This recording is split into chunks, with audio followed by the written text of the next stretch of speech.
बिस्मिल्लाहिर्रहमानिर्रहीम अस्सलाम वालेकुम। बेटे अभी हम स्टार्ट कर रहे हैं लेसन नंबर 4 की एक्सरसाइज। इससे पहले जो है वो एक्सरसाइज का जो ट्रांसलेशन है उसकी वीडियो ऑलरेडी अपलोड की जा चुकी है। और साथ में आपको ये भी बताता चलूँ कि कोई भी वीडियो अगर आप डायरेक्टली उस तक पहुंचना चाहते हैं, पूरी की पूरी बुक की वीडियोस ऑलरेडी ट्रांसलेशन की अपलोड हो चुकी हैं, तो आप डिस्क्रिप्शन बॉक्स में जाके देख सकते हैं। आपको जितनी भी वीडियोस अभी तक अपलोड हो चुकी हैं इस बुक से रिलेटेड, आपको सारे के सारे लिंक्स नीचे मिल जाएंगे। आप आसानी से किसी भी लेसन की एक्सरसाइज या उसकी ट्रांसलेशन देख सकते हैं वहाँ लिंक पे क्लिक करके। अभी आते हैं बेटे एक्सरसाइज की तरफ। इसका पहला क्वेश्चन है ओरल कम्युनिकेशन। इसमें सबसे पहली बात है डिफ्थोंग्स के बारे में।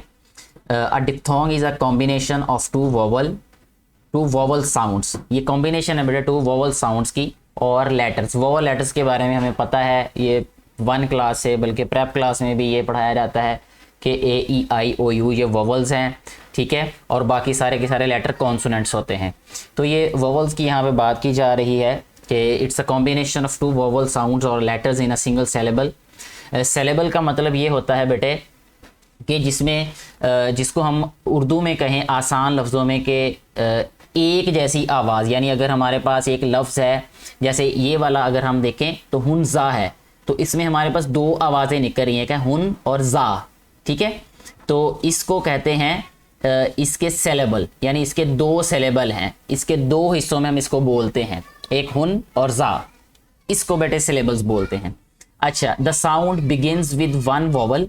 जो साउंड है वो एक वोवल से स्टार्ट होती है and moves towards an other, और दूसरे वोवल की जो साउंड है उसकी तरफ मूव करती है। Eg for example soil, plane, cow. Next में इसकी एक प्रैक्टिस एक्सरसाइज दी है, यहाँ पे देखें, सॉल्व है ये already. Read the given sentences and pronounce the diphthongs. इनको प्रोनाउंस करें। इन ऑगस्ट, ये ऑगस्ट है ये। I am going to Hunza with my family. They arrived in town. My elder brother bought a new bag of fertilizer.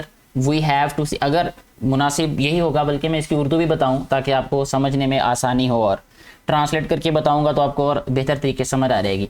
इन अगस्त में I am going to Hunza, मैं हुंजा जा रहा हूँ, विद माई फैमिली, अपने कुंबे के साथ, अपने घर वालों के साथ।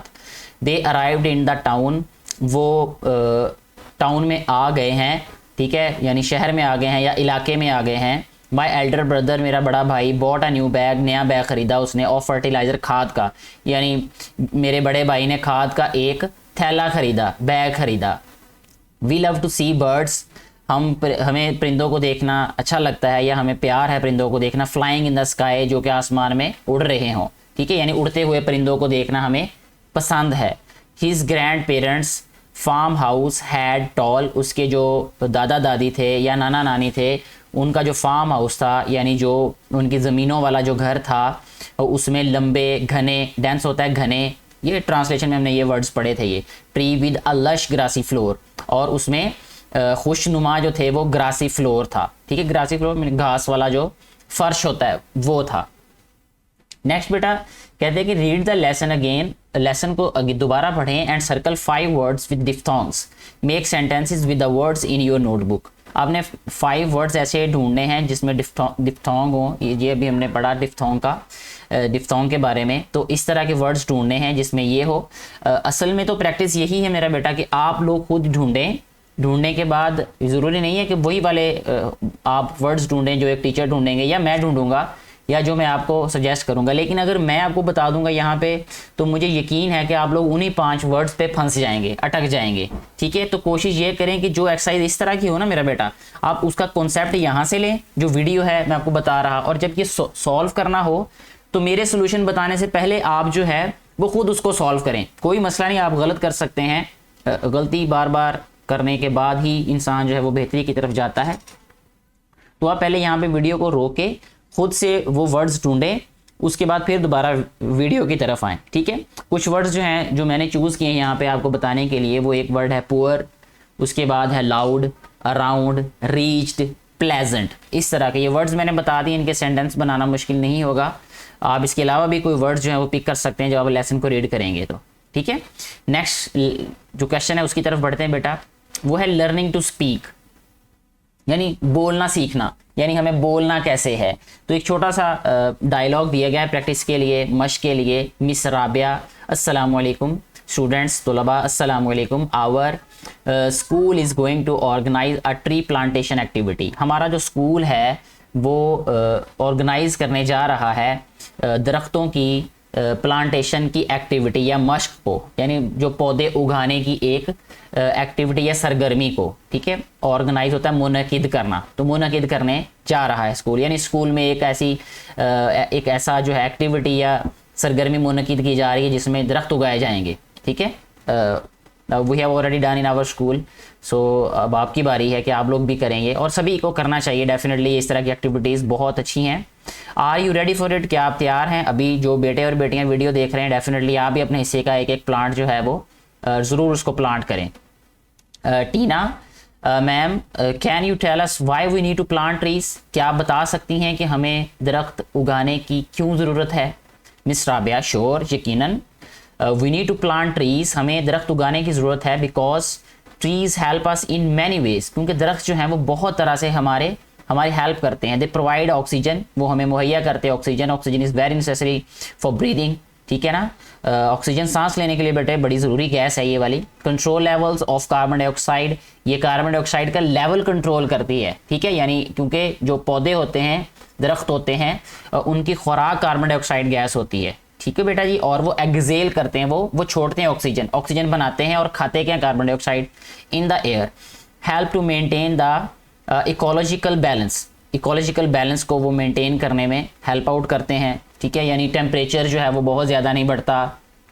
तो ये थोड़ी सी लंबी बात है, लेकिन मैं जस्ट आपको यहाँ बताऊँगा यही बात कि टेम्परेचर को भी वो कंट्रोल करने में हेल्प आउट करते हैं। प्रोवाइड होम टू बर्ड्स, परिंदों को घर देते हैं, घोंसले वगैरह परिंदे में बनाते हैं। एंड प्रिवेंट सोइल इरोजन, और ज़मीन के कटाव को जो है ये रोकते हैं। ज़मीन के कटाव का मतलब ये है कि आपने देखा होगा मेरा बेटा और बेटियों ने कि अक्सर नहरों के किनारों पे दरख्त लगाए होते हैं।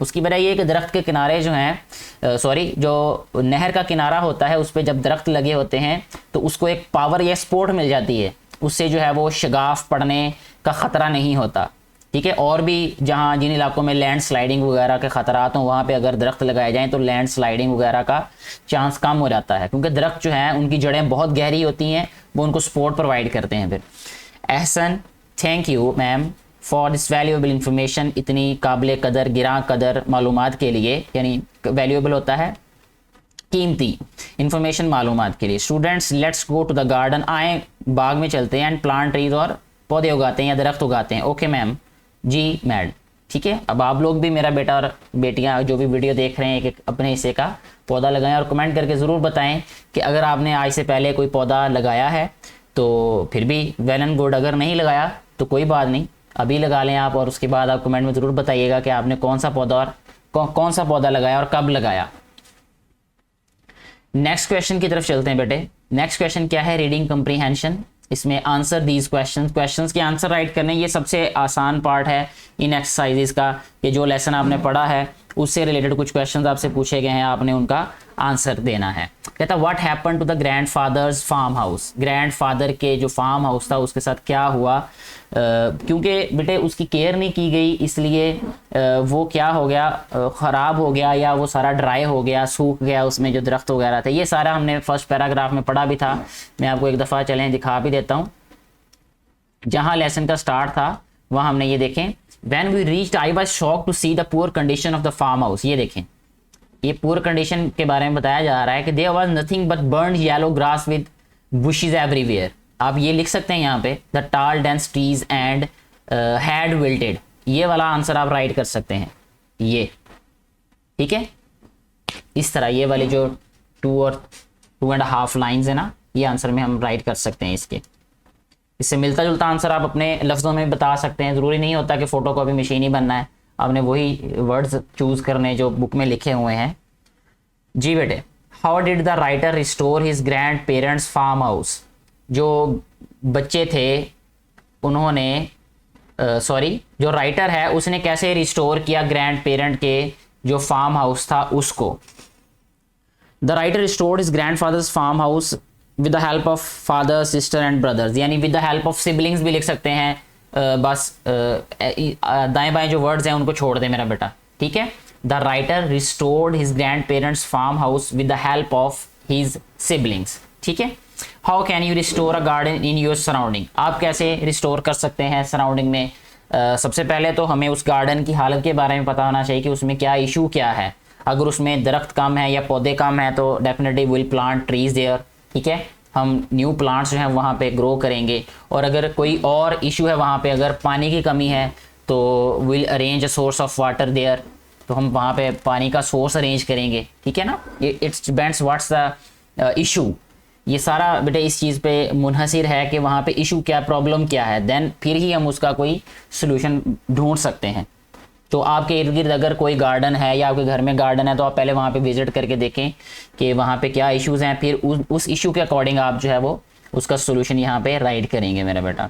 Look at the picture and notice the use of positions and directions in the sentences given below. एक तस्वीर हमें बेटा दी गई है और ये बहुत अच्छी एक्सरसाइजेज हैं और किसी भी ज़ुबान को समझने के लिए इस तरह की एक्सरसाइज बहुत हेल्पफुल होती हैं। ये एक तस्वीर है, इसके नीचे कुछ हमें सेंटेंसेस दिए गए हैं जो कि इस पिक्चर को एक्सप्लेन कर रहे हैं। The birds are flying in the air, ये देखें, ये जो परिंदे हैं इनके बारे में बात हो रही है कि the birds are flying in the air, हवा में परिंदे जो हैं वो बेटा उड़ रहे हैं, ठीक है। इसके बाद the girl is zip lining above the pond, जो तालाब है उसके ऊपर से जो है वो ये लड़की जो है वो जिप लाइनिंग कर रही है। जिप लाइनिंग का मतलब होता है कि दो जगहों पे रस्सा बांधा होता है, ठीक है, और रस्सा जो है वो उसके ऊपर से फिर आप कह रहे हैं कि लटक के वो बेल्ट की तरह आप कह लें कि उसको बांधा जाता है, इंसान को लटक के जाता है फिर इंसान उसके रस्से की मदद से, इसको जिप लाइनिंग बोलते हैं, ठीक है। ये पिक्चर आपको दिखाई गई है, इसमें ये पुली सिस्टम होता है।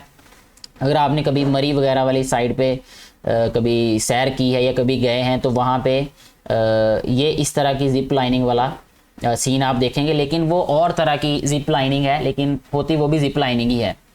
The frog is sitting on a lotus leaf, ये जो है फ्रॉग जो है वो बैठा हुआ है एक लोटस के लीफ पे, पत्ते के ऊपर बैठा हुआ है।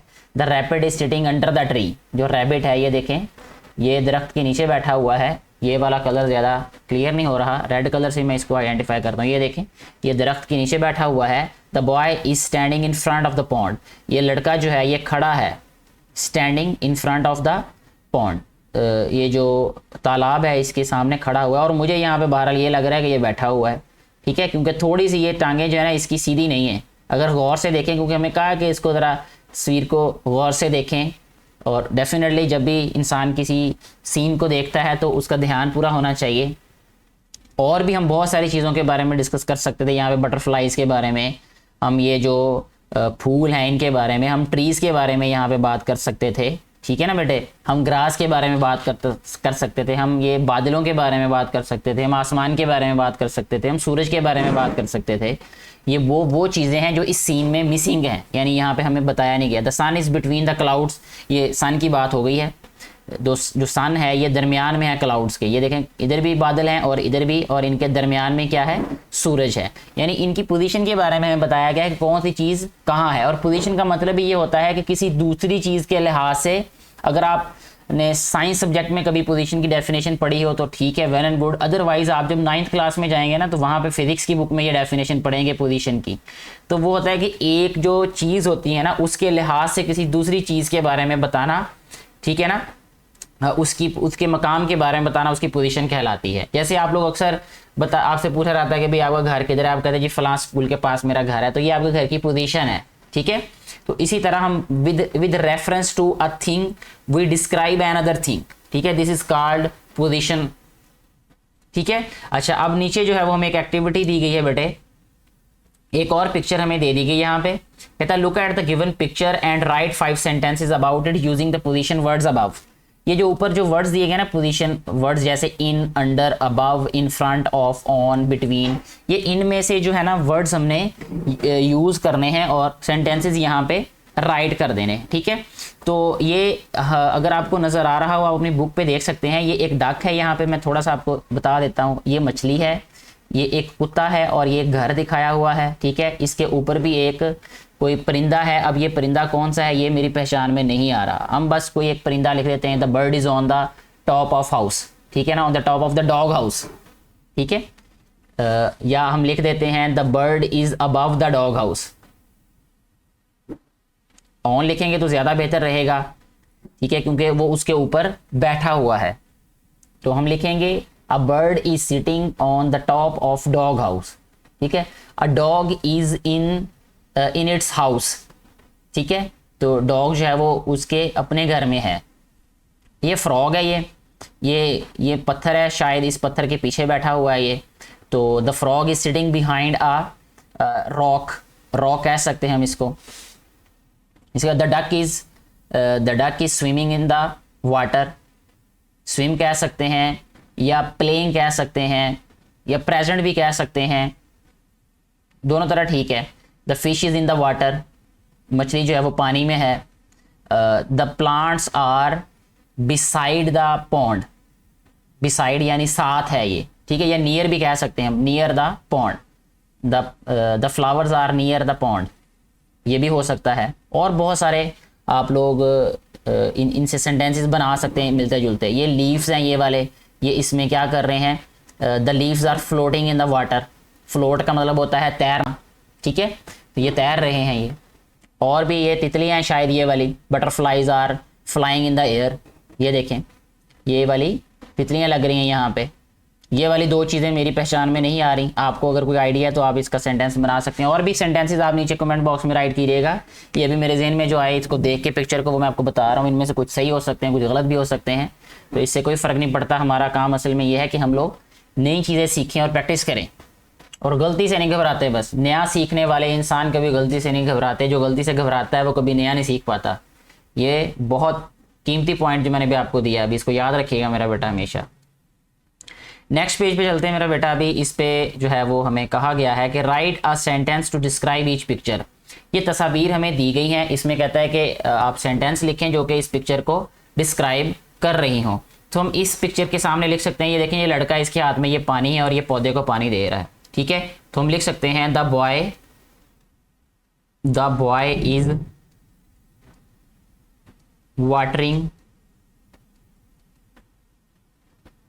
वाटरिंग द प्लांट, ठीक है बेटे, वाटरिंग द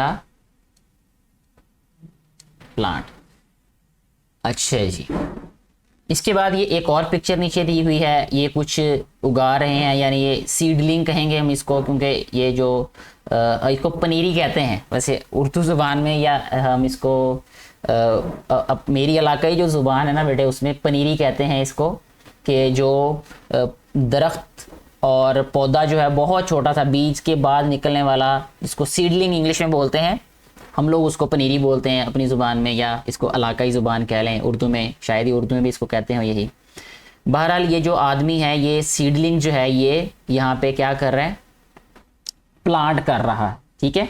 तो हम लिखेंगे the man is planting a seedling, ये सीडलिंग को प्लांट कर रहा है, बो रहा है। यहाँ पे लिख देते हैं यही वाला सेंटेंस, ना भी लिखें तो आपको मैंने बता दिया, अब आप खुद लिख सकते हैं the man is planting a seedling.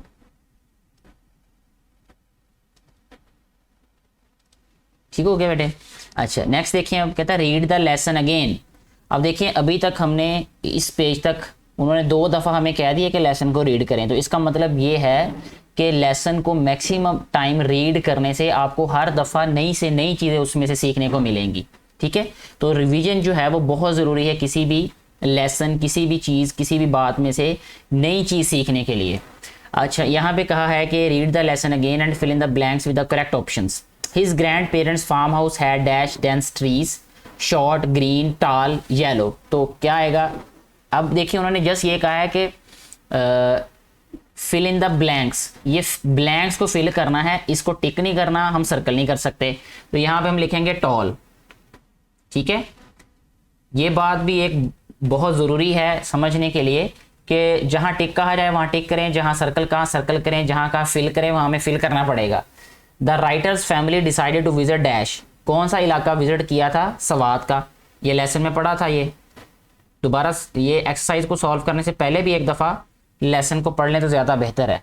बल्कि अगर आप लेसन की रीडिंग और ट्रांसलेशन सुनी है वो वाली वीडियो, तो उसके फ़ौरन बाद ये सारी एक्सरसाइज वाली वीडियो देखेंगे तो आपको और भी ज़्यादा फ़ायदा होगा। The writer was shock to see the condition of the dash, क्या आएगा, फार्म हाउस, क्योंकि फार्म हाउस विजिट किया था तो उसकी कंडीशन देख के ही वो क्या था, शॉक हुआ था। यहाँ लिखेंगे हम फार्म हाउस। जी नेक्स्ट है बेटा, the writer decided to restore dash of the farm house, क्या, ग्रीनरी, इलेक्ट्रिसिटी, गैस और एनिमल। ग्रीनरी, यहाँ पे हम राइट करेंगे ग्रीनरी।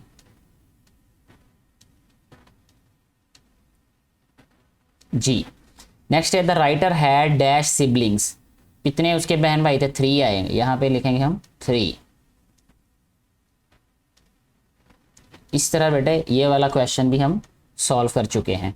नेक्स्ट जो है वो एनालिटिकल रीडिंग है, कहता है find and read information about any 2 farm house hill stations of Pakistan on the internet.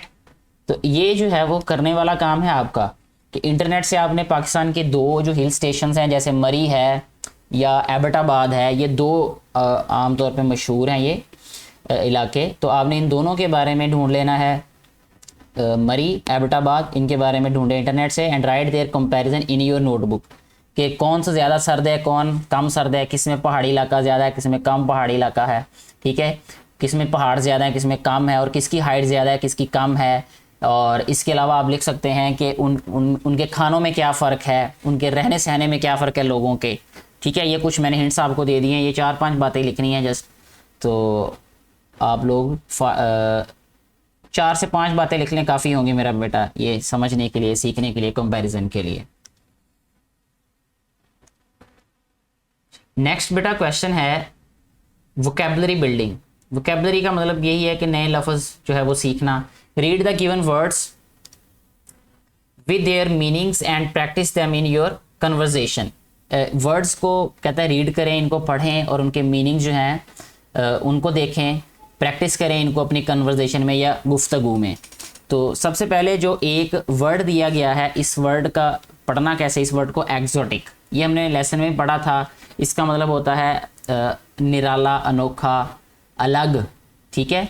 Brightly coloured, exciting and unusual, ठीक है। ब्राइटली कलर्ड मतलब तेज रंगों वाला, ठीक है। Exciting and unusual, exciting and unusual का मतलब होता है जो निराला, अनोखा हो, डिफरेंट हो। विविड का मतलब क्या होता है, ये कलर से रिलेटेड है ये वाली बात। शोख, वेरी ब्राइट, यानी कलर जो बहुत तेज़ हो ना, जैसे आपने शादियों पे ड्रेसेस पहने देखे होंगे, या छोटे बच्चे अक्सर जो है वो उनके कपड़ों के कलर देखे होंगे, तो वो बहुत ब्राइट कलर के कपड़े होते हैं। इसके बाद शॉक्ड, वेरी सरप्राइज्ड। शॉक्ड का मतलब होता है बहुत सरप्राइज होना, हैरान होना, ठीक है।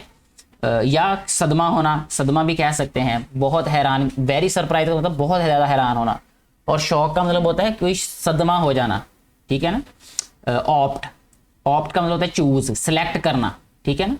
यानी आपके पास कोई चॉइस हो तो आपने उसमें से कुछ ऑप्ट करना हो, इंतखाब करना हो, मुंतखब करना हो आपने, तो उसको ऑप्ट कहते हैं, ठीक है। वर्ड्स आपको बेटे बता दिए, सेंटेंसेस आप खुद बना सकते हैं, हेल्प आप एक दूसरे दोस्तों से ले सकते हैं, छोटे छोटे सेंटेंस बना दें। तो लेसन में भी होंगे डेफिनेटली ये सारे के सारे वर्ड्स, तो आप वहाँ से सेंटेंसेस ले सकते हैं। इसके बाद जो है नेक्स्ट वाला क्वेश्चन है वो है एनाग्राम्स। एनाग्राम्स क्या है, कहता है an anagram is a word, ये एक वर्ड होता है that is made by rearranging the letters, जो कि लेटर्स को रीअरेंज करके बनाया जाता है, ऑफ एन अदर वर्ड, किसी दूसरे लफ्ज़ के। जैसे ज़रा गौर से मेरा बेटा देखिएगा, जैसे ये नेस्ट है, इसके कितने लेटर्स हैं, 1 2 3 4, इसके 4 लेटर्स हैं।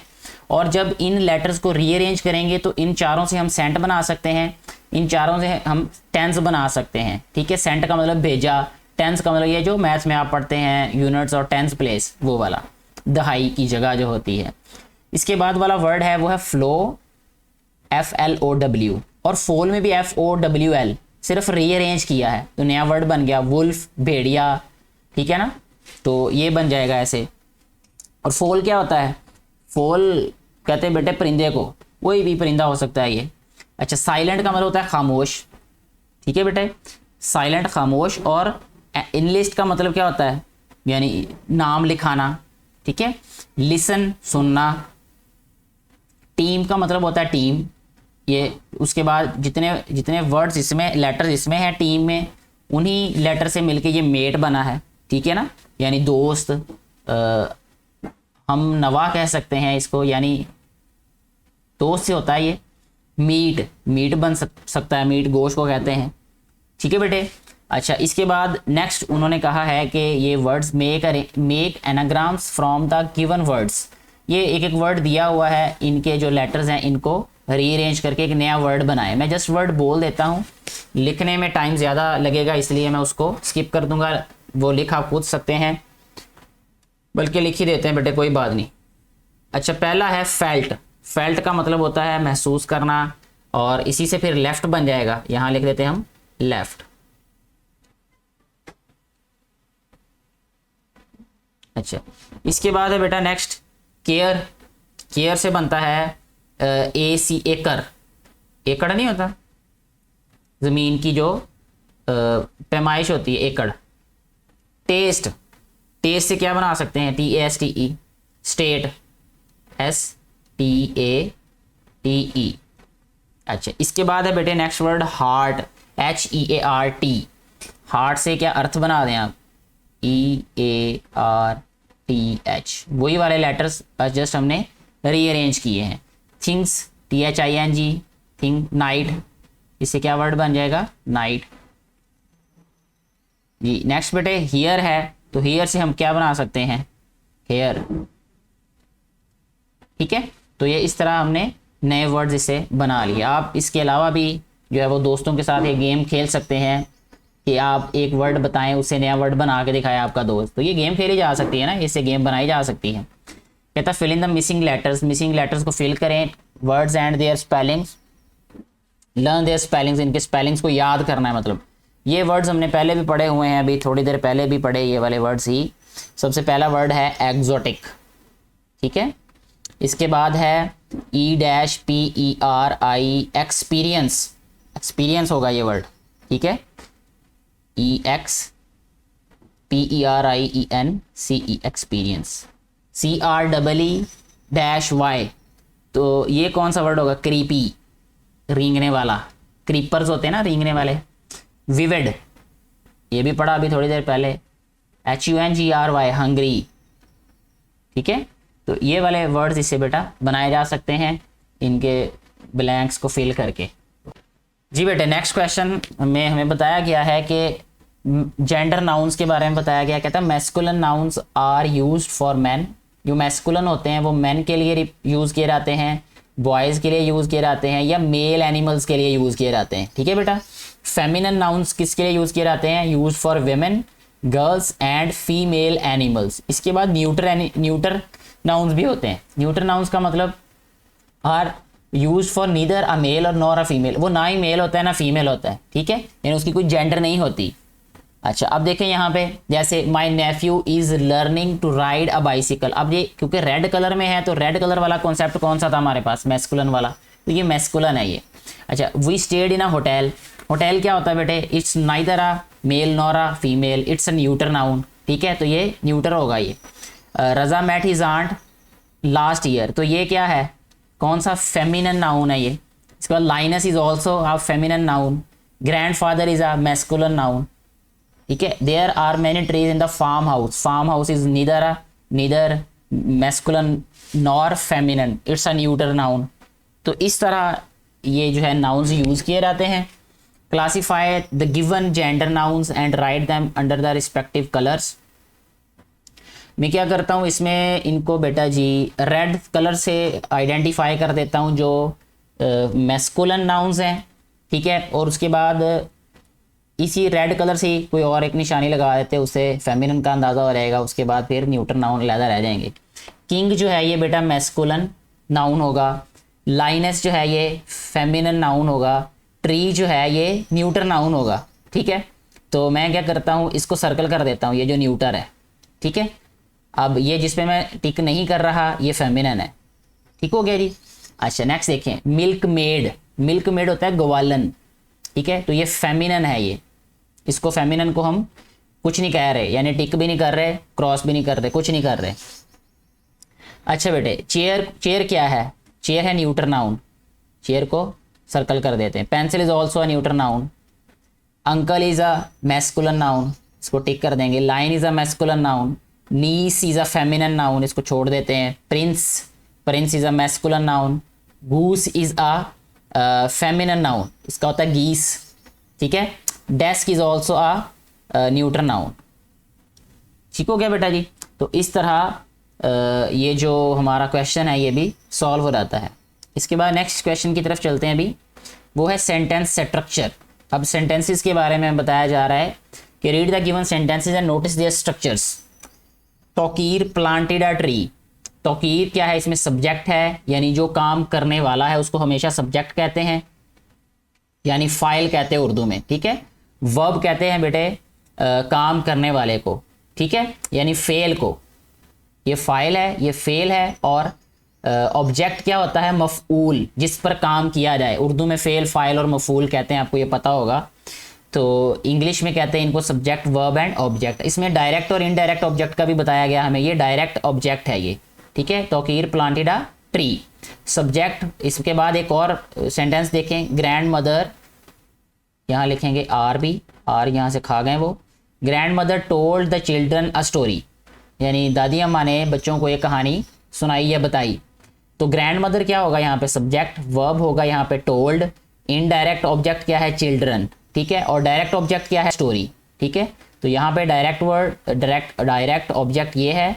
ऊपर भी मैं डायरेक्ट ऑब्जेक्ट बताया, इनडायरेक्ट ऑब्जेक्ट भी है यहाँ पे जो कि चिल्ड्रन है। इसके बाद नेक्स्ट पेज पे चलते हैं बेटा। यहाँ पे हमें ये बताया गया है सेंटेंस स्ट्रक्चर के बारे में, यहाँ पे मजीद हमें एक्सप्लेन किया गया है। कहता है कि a simple sentence has a subject, a verb and an object. वैसे अभी आपको बताया कोई भी सेंटेंस जो है सिंपल, वो तीन चीज़ों से मिलके बनता है, सब्जेक्ट से, वर्ब से और ऑब्जेक्ट से, ठीक है। कहते हैं sometimes sentences can sometimes have two objects. इसमें टू ऑब्जेक्ट्स हो सकते हैं, direct object and indirect object हो सकता है इसमें, ठीक है। यानी डायरेक्ट हो सकता है, इनडायरेक्ट। जैसे प्रीवियस हमने पेज पे एक एग्जाम्पल भी देखी। सब्जेक्ट क्या है? समबडी और something that performs an action. Subject कहते हैं किसी ऐसे इंसान को या किसी चीज़ को जो कोई काम कर रही हो, ठीक है, काम कर रहा हो। वर्ब क्या होता है? Shows an action. Verb shows an action, तो ये काम होता है, ठीक है, काम को शो करता है। इनडायरेक्ट ऑब्जेक्ट क्या? नाउन और प्रोनाउन। एक नाउन यानी नेम होता है, प्रोनाउन वो वर्ड जो कि नाउन की जगह पे यूज करते हैं हम, जैसे ही, शी वगैरह, और भी होते हैं। अच्छा, कहता है कि नाउन और pronoun for home the action is done, ठीक है, यानी जिस पर काम हो उसको क्या कहते हैं? ऑब्जेक्ट होता है। डायरेक्ट ऑब्जेक्ट का whoever और whatever receives an action directly, यानी जो डायरेक्टली एक एक्शन को रिसीव करे उसको कहते हैं डायरेक्ट ऑब्जेक्ट, ठीक है जी। नेक्स्ट हमें सेंटेंसेस की थोड़ी सी प्रैक्टिस के बारे में प्रैक्टिस दी गई है यहाँ पे। जैसे सब्जेक्ट, वर्ब और डायरेक्ट ऑब्जेक्ट में, Zia build a house, my father made a sandwich, Raza drew a picture. ये सारे के सारे इसमें सब्जेक्ट है, वर्ब है और डायरेक्ट ऑब्जेक्ट है ये, ठीक है। इसमें सब्जेक्ट क्या है? ज़िया है, इसमें माय फादर है सब्जेक्ट, इसमें रजा है सब्जेक्ट, ठीक है। और बिल्ट है इसमें वर्ब, इसमें क्या है? मेड इज़ अ वर्ब, इसमें ड्रीव है वर्ब, और ये इसमें डायरेक्ट ऑब्जेक्ट्स हैं, ये वाले जो रेड कलर में दिए गए हैं। इसके बाद बेटा सब्जेक्ट, वर्ब, इनडायरेक्ट और डायरेक्ट दोनों ऑब्जेक्ट्स इसमें यूज हुए हैं, ठीक है। अब देखें यहाँ पे my father gave me an old watch, ठीक है, gave me an old watch. अब देखें इनडायरेक्ट ऑब्जेक्ट क्या है यहाँ पे? मी, ठीक है ना। तो my mother told the children an old story, ये वाला सेंटेंस हमने प्रीवियस पेज पे भी ये वाला सेंटेंस ही पढ़ा था, ग्रैंड मदर वाले जो उसमें सेंटेंस में यूज़ किया था उसने। Ayesha bought her son a new car, Ayesha ने अपने बेटे को एक नई गाड़ी जो है वो दिलवाई या ख़रीदी। अच्छा, इसके बाद नेक्स्ट जो है वो बेटा उन्होंने कहा है कि right 5 sentences with direct and indirect objects each in your notebook. इसमें 5 सेंटेंसेस लिखने जिसमें डायरेक्ट ऑब्जेक्ट्स हों और 5 ऐसे लिखने जो कि जिसमें इनडायरेक्ट ऑब्जेक्ट्स हों। तो मुझे उम्मीद तो है कि आप लोग लिख लेंगे। अब जितनी ये एग्जांपल्स जो हैं वो यहाँ पे बता दी गई हैं, अगर फिर भी कोई इशू हो तो आप लोग जो है वो बता सकते हैं, ठीक है। बल्कि अगर मैं खुद ही यहाँ पे राइट कर दूँ तो मुझे लगता है वो ज़्यादा बेहतर होगा, या बता देता हूँ आपको, चलें बोल देता हूँ, थोड़ा सा हिंट मिल जाएगा, उससे मिलते जुलते आप खुद राइट कर लीजिएगा। Ali ate an apple, ate कह रहा हूँ ate, sorry, Ali ate an apple, Ali ने जो है वो एक सेब खाया है, ठीक है। इसके बाद Hamza broke his bicycle, Hamza ने अपनी बाइसिकल जो है वो तोड़ दी, ठीक है। इसके बाद शी रोट अ लेटर, ये आ सकता है। इसमें बेटा डायरेक्ट ऑब्जेक्ट्स वाले सेंटेंसेस मैं आपको बता रहा हूँ। The teacher punish the student, teacher ने जो है वो बच्चे को सजा दी। दे बॉट न्यू शूज़, तो ये वो थे सेंटेंसेस जिसमें डायरेक्ट ऑब्जेक्ट्स हैं। अच्छा, अब अगर इनडायरेक्ट की बात करें तो इसमें सबसे पहला सेंटेंस आप लिख सकते हैं she lent me her book, she lent, lent का मतलब उधार देना, उसने अपनी किताब जो है वो मुझे उधार दे दी। इसके बाद सेकंड सेंटेंस जो है वो हम इसका ये लिख सकते हैं कि he brought me a cup of tea, he या शी लिख दें, कुछ भी इससे फ़र्क नहीं पड़ेगा। They gave us a good piece of advice, या our teacher gave us a good piece of advice लिख सकते हैं ये सेंटेंस भी। My mother bought me a new dress, ठीक है, मेरी वालदा ने मुझे नया ड्रेस दिलवाया। इसके बाद my grand mother told us an interesting story, told me an interesting story भी हो सकता है, एन इंटरेस्टिंग इंसिडेंट हो सकता है। तो ये वाले सेंटेंसेस जो है वो आप मेरा बेटा इसमें राइट कर सकते हैं। कैपिटलाइजेशन है नेक्स्ट। कैपिटलाइजेशन का मतलब है कि आपने जो है वो बड़े लेटर्स कहाँ लिखने और कैसे लिखने। The names of stories and books are proper nouns, ठीक है, ये हमें पता है। नाउन, प्रॉपर नाउन और कॉमन नाउन, ये 1 क्लास में भी आप लोगों ने ये डेफिनेशंस पढ़ी होंगी, याद की होंगी। इसके बाद यहाँ बताया कि they are written in capital letters, जो प्रॉपर नाउन होते हैं ना बेटे, उनको कैपिटल लेटर से कैपिटल लेटर लिखा रहता है, उनका फर्स्ट वाला जो लेटर होता है। जैसे यहाँ पे दिया गया two little kittens, honesty is the best policy, colours of Pakistan, ये देखें यहाँ पे सारे जो प्रॉपर नाउन्स हैं उनमें फर्स्ट लेटर जो हैं उनके कैपिटल लिखे हुए हैं। Rewrite the following sentences using correct capitalisation in your notebook, मैं जस्ट इनको अंडरलाइन कर देता हूँ, बता देता हूँ कि ये ऐसा होगा, आप उसको खुद राइट कर लीजिएगा, ठीक है बेटा जी। तो सबसे पहले वाला जो सेंटेंस है वो है Toqeer is reading life cycle of a plant, ठीक है। तो तोकीर का टी कैपिटल आएगा यहाँ पे सबसे पहले, तो इसको ठीक कर लेना है, ठीक है। इसके बाद life cycle of a plant, life cycle में लाइफ और प्लांट का पी, ये जिनको मैं अंडरलाइन कर रहा हूँ ना, इनको आपने कैपिटल लिख देना है। इसके बाद सेकंड है the title of the book, the इसमें क्या रहेगा, कैपिटल आएगा। ऑफ द बुक इज़ माए, माए का बेटे एम आ जाएगा कैपिटल, फेवरेट का एफ आ जाएगा और मेमोरीज का एम आ जाएगा कैपिटल। इसके बाद है द जिप लाइन, इसमें सबसे पहला वैसे भी किसी भी सेंटेंस का फर्स्ट लेटर कैपिटल ही लिखते होते हैं, ठीक है। द जिप लाइन इन मालम जब्बा, मालम जब्बा में मालम और जब्बा, क्योंकि ये डेफिनेटली किसी जगह का नाम है, शहर का नाम है, तो ये एक प्रॉपर नाउन ही है। तो मालम जब्बा में एम और जे जो है ये कैपिटल लिखेंगे। 2 feet long and 100 feet high, बस ये वाला। इसके बाद है सवात, सवात भी एक जगह इलाके का नाम है, तो इसलिए एस कैपिटल आएगा। Is famous for its natural beauty, ठीक है। तो सवाद का सिर्फ एस आपने कैपिटल कर देना, बाकी छोड़ देना। एन आंट, ठीक है, इसमें ए आंट का ए और एन का ए, ठीक है। An ant and dove, dove जो है ये भी जो है वो नाउन है, प्रॉपर नाउन, तो इसलिए इसको हमने क्या कर देना बेटा, कैपिटल कर देना इसको। अच्छा, इसके बाद is a story with a moral, बस ठीक है। आई बॉट, आई को कैपिटल कर दें मेरा बेटा इसमें आप लोग, ठीक है। आई बॉट, इसके बाद ये एक बुक का नेम है ना, आ गाइड, ठीक है, गाइड का जी जो है इसको कैपिटल कर दें। टू ट्रैवल, ट्रैवल का टी कैपिटल कर दें। इन सवात, सवात का एस जो है वो आप लोग कैपिटल कर देंगे। बिफोर विजिटिंग सवात, सवात में ये वाला भी एस कैपिटल आएगा। इस तरह ये वाला जो क्वेश्चन है मेरा बेटा ये भी सॉल्व हो रहता है। Make 3 sentences using the names of stories and books in your notebook, remember to capitalise properly. 3 sentences लिखने हैं जिसमें ये कैपिटलाइजेशन का ख्याल रखना है हमने। बेटे इसके 3 सेंटेंसेस मैं यहाँ पे लिख देता हूँ अभी। सेंटेंसेस में सबसे पहले आप लोग लिख सकते हैं the old man and the sea, यहाँ पे मैं लिख ही देता हूँ बल्कि आप लोगों के लिए आसानी हो जाएगी फिर। The old man and the sea ये आ जाएगा SEA। अब ओल्ड मैन का O भी हमने कैपिटल लिखना था, ये मैंने स्मॉल लिख दिया। The old man and the sea, ये एक बुक का नाम है बेटे, ठीक है, इसको कैपिटलाइज कर देते हैं। यानी ये इन्वर्टेड कॉमर्स का मतलब है कि ये एज इट इज़ हमने बात यहाँ पे लिख दी है। Is my favourite novel, is my favourite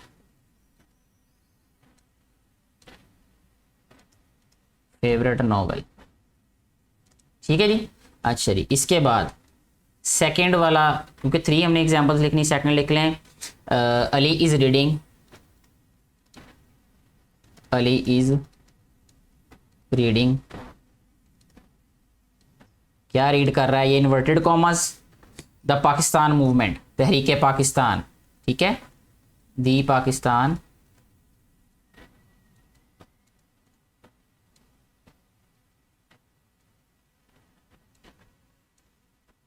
movement, ठीक है बेटा जी, इसको इन्वर्टेड कॉमर्स में लिख देंगे। थर्ड और लास्ट एग्जांपल जो है वो आप ये लिख सकते हैं, have you read, have you read, क्या भला, यहाँ बुक का नेम लिख देते हैं अब हम, कॉन्क्वेस्ट ऑफ हैप्पीनेस, ये भी किसी बुक का नाम है, conquest of happiness.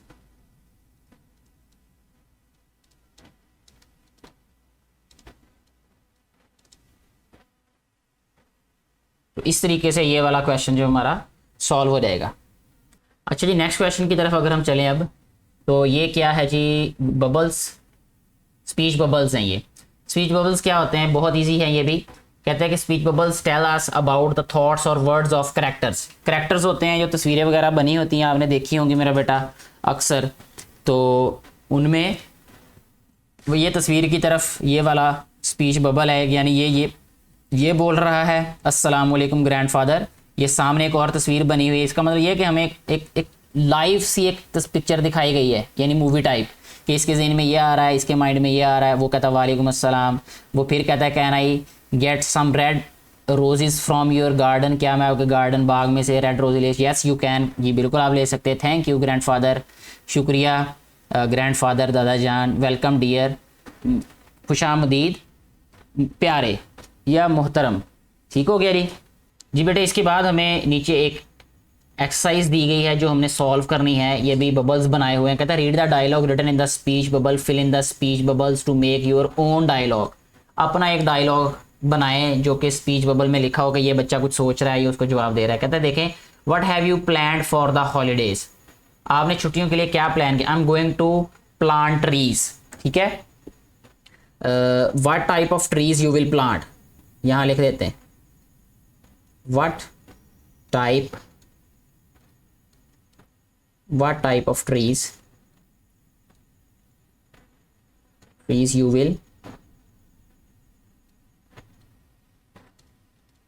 you will plant.